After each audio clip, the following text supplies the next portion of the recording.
Welcome to the Sandwich Generation podcast, a resource for adults balancing the dual responsibilities of raising children and caring for aging parents. Whether you're helping your parents downsize, explore real estate options, navigating caregiving, or looking for practical advice to help your family thrive, this is the place for you. Join us as we bring you expert insights, heartfelt stories, and actionable items to support you and your family within this unique generation. Hi, friends. Welcome back to the Sandwich Generation podcast. Sara here. We are going to do something a little different this week. Lisa and I, in celebration of making it 6 months doing this podcast, thought we would share just some of our favorite conversations, a few little snippets here and there, clips from episodes that we've done over the last 6 months, just to give you an idea of who we're talking with, what we're talking about, and give you a little insight if you haven't listened. So, also, happy 4th of July. So if you are celebrating with friends, family, traveling, no matter where you are, we do hope you have a happy 4th of July weekend, and be safe, everybody. Well, we obviously the point of this podcast is to help educate the adult children. But in doing that, we kind of have to talk about some of the things that they're going to see and potentially face with their parents or in-laws or whoever it might be. So I wanted to kind of just get an idea, like what it is that you mentioned a lot of people were eligible to go home from their rehab stay, but didn't have sufficient, equipment or modifications done to the home to be able to do so. So I would love to hear kind of just what that looks like for you guys, and what are some of those things that keep people from being able to go home when they could. Yeah. Specifically with the environment is what we see the most of, keeping people from aging in place where they want to be. Usually it's, the entryways and the bathrooms that are the major, pain points of a home. And unfortunately, Indiana is just not set up with a lot of accessible homes. I'm sure you guys see that too. Yeah. Modifications are needed majority of the time. As occupational therapists in rehab settings, we have done home assessments. That's, a part of our job description. We've been educated on this and how space, functions with diagnoses and how they interact with each other. And so after COVID happened, that wasn't really happening anymore. So we were seeing a lot more of those patients unable to go home solely due to they having, 3 steps to get inside with no railing. Just Yeah. something. Oh my god! Oh my god! I didn't even know that was like a thing on here. That was either. cool. I was I've like, where seen did that that on come from? Yeah, I've seen Zoom and stuff. I didn't know it did it on here. That's funny. Woo! I learn something new every day. There you go. Second floor bedroom bathrooms. So no living, space on the main floor. And then having a tub shower combo. Tubs are difficult to navigate when you're unable to take steps. And so all of that, combined together creates just not a great environment. And so as OTs and PTs and the nursing staff, whenever we're doing those rounds and meeting with you to discuss discharge planning, those are the types of things where we're like, this person can't return home unless these are changed.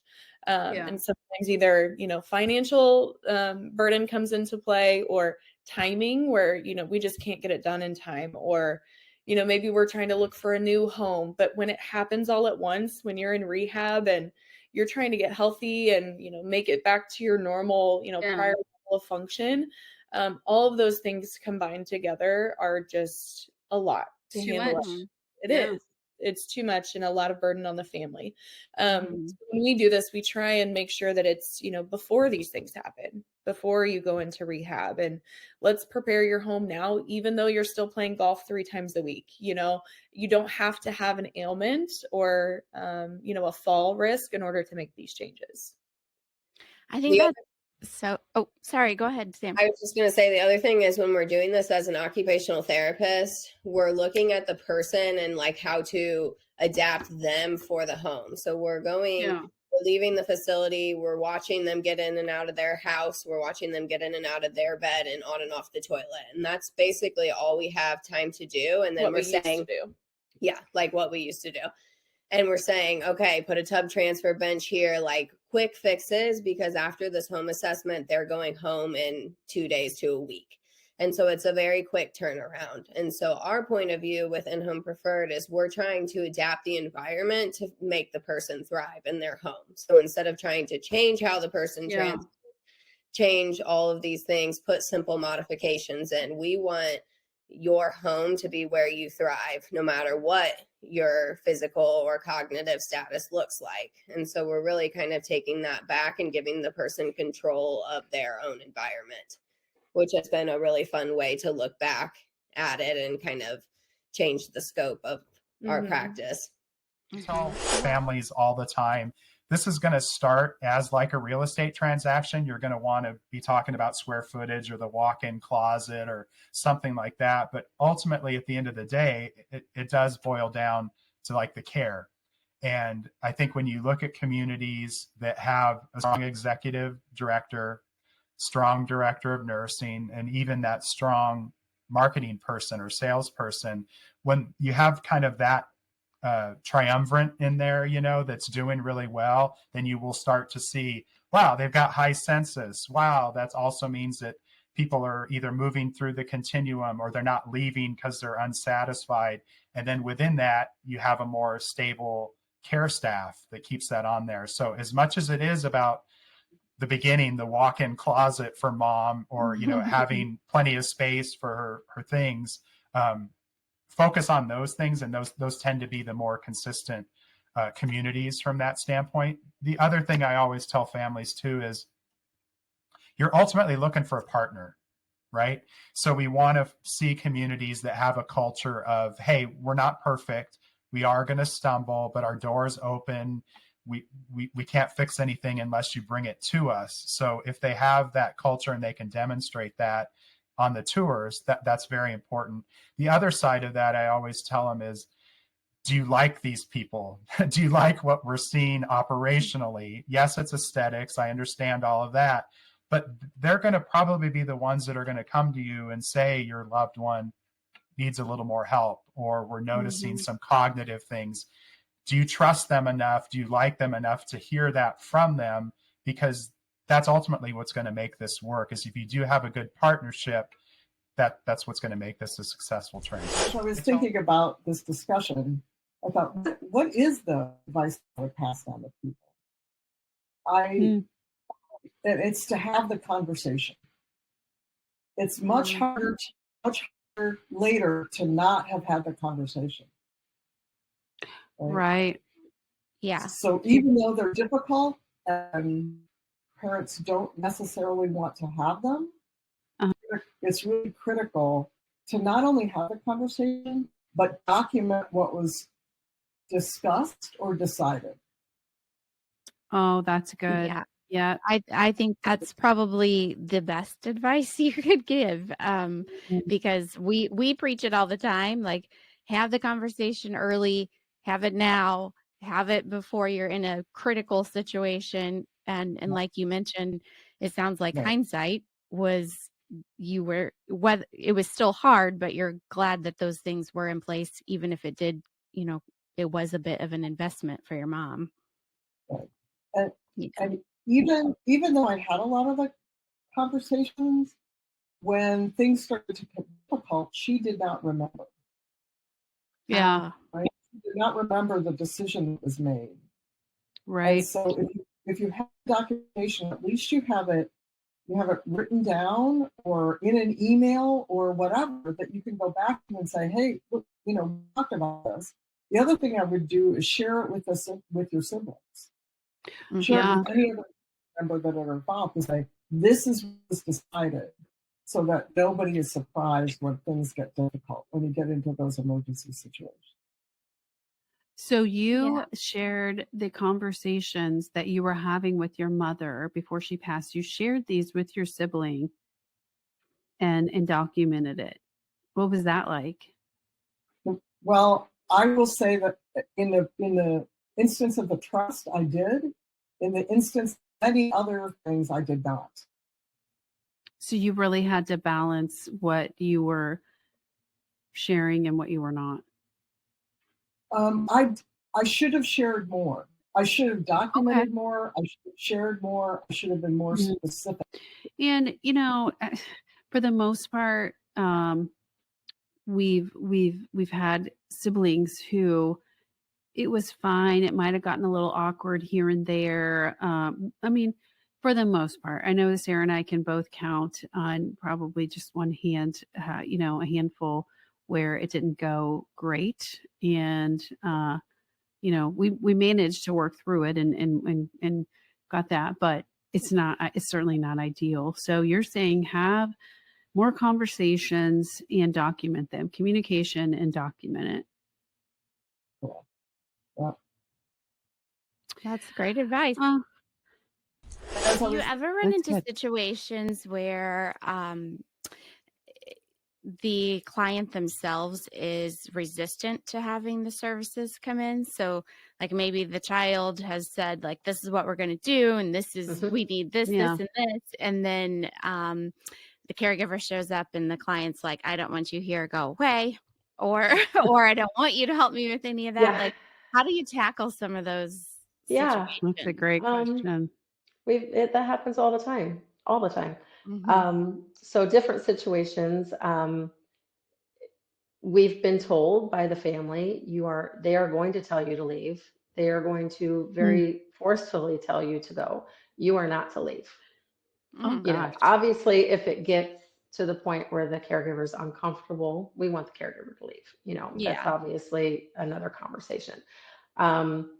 We've had one example that I can tell you that I absolutely loved. Mom did not want anyone in there. She thought she was fine. She didn't need anything, but she did have dementia, and definitely needed someone in there to help her. But she, in her day, was a piano teacher. And so we disguised our caregiver as a student. And so she came in every shift to learn to play piano. She was there to learn. Oh, that's a great story. With that relationship, they, would finish their piano lesson and have lunch together and have, so it became a very good relationship between the two of them. But build the trust. Yeah. Yeah. That's what I was going to ask you. I imagine that the caregiver, somebody who's in there, probably learns the nuances that nobody else sees unless you're in there for an extended period of time. And this kind of touches. I mean, that's what a creative way to get in there and get mom the help that she needs and work it into the nuances of her day or what she remembers as her day. That's great. Yeah. Meet them where they are. That's so important. Yeah, exactly. Mm-hmm. Yeah. Well, and I think too, sometimes it's just a matter of like, I can remember people that were very resistant to having that help and that assistance. And it's just like, okay, well, let's just start with 1 day a week, and see how that goes. And then as those things they build the trust and they start to realize, oh, this maybe is a little bit helpful, they definitely end up enjoying it. They definitely end up like, gosh, I should have done this a long time ago. I should have, it's very helpful. Yeah. Or they enjoy the company, they just enjoy the company. Mm-hmm. Yeah. We hear that a lot about anybody who gets assistance, whether it's home care or they downsize into lower maintenance. They're like, I wish I would have done this sooner, because you're taking a big burden off their shoulders. Mm-hmm. So 40-70 rule means when you as the adult child turn 40, that's when you should start thinking about what your plan might be for your parents and kind of start talking about those conversations, or when they turn 70. Oh, okay. So, that's where the 47 come in. Yep. So either when you turn 40 or they turn 70, then those conversations should start just kind of talking about it, thinking about it, asking them what their goals would be with that. And I feel like for some people that's going to feel really early. but if one thing we have learned in doing this, our Indie Senior Living series or the podcast even, is you have to start early if you really want to feel prepared when something pops up. So what are, our focus is the adult child. And so if they're starting to maybe suspect that there could be some cognitive decline, what are some of the things that they should maybe be looking for, watching for, questions they should maybe ask? Yeah, absolutely. It's so challenging because you're in this role of adult child, and then you're going into this territory that's just very uncomfortable. My parent is demonstrating these changes, and I don't know if I should say anything or if I shouldn't. But unfortunately, a lot of the caregiving is put on the sandwich generation. And if they're not doing anything about it, even more so than some of the spouses. So maybe one spouse is cognitively fine, but the other spouse is not. But that one spouse is right in it 24/7, and they don't, they're compensating. They don't see everything. They don't think that is as big of a issue as it is. So I always share with, the adult children, don't just kind of sit on that line of fine, because that's where we all kind of sit. It's like, okay, we're on this line of fine and eventually something might happen, but everything's okay now. I'm a big believer in just being proactive, and oftentimes a lot of the clients that I work with, like, unfortunately, I love healthcare. Like, I love the doctors, but they aren't really providing families with direction. They're either, some of the people are falling through the cracks on the screenings, so they're told that they're fine when they're not. Or sometimes, it's just, like I said, here's this diagnosis, here's this medication, I'll see you back in 4 to 6 months. And even with that diagnosis, families still don't have any direction whatsoever. So as family members, if you are suspecting that your loved one's demonstrating these characteristics, something that is always kind of painful for me to hear is that, we'll seek help once we receive the diagnosis.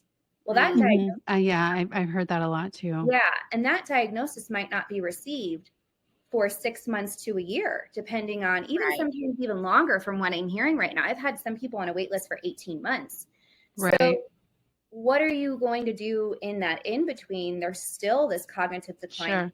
So I wouldn't wait for the doctor. I would look out for, all the different resources that you think you might need, which people aren't aware of what they don't know, right? But, seeking out education like this, listening to podcasts, researching, working with dementia coaches and consultants, even if your loved one doesn't yet have a formal diagnosis, looking at some of those scales that are out there, which is called a global deterioration scale. And it's like a dementia staging scale. It's free. It's online. If you just Google global deterioration scale, it's a PDF that comes up. I don't ever like to fit anyone into a box. It's not one size fits all by any means, but it's a scale that goes from, 1 as if there's no cognitive decline at all to a 7, which would be severe cognitive decline. Those characteristics on there and see, where their loved one, like, I like to tell people to highlight like characteristics that they're seeing, and you're usually going to see a lot in one specific box. And then, okay, well, this really is something we need to start looking at. What is the next level of care potentially that they need to research as family members, because their loved one's never going to do that. Another really good tool that I like families to use, family dynamics. A lot of people are on a different page.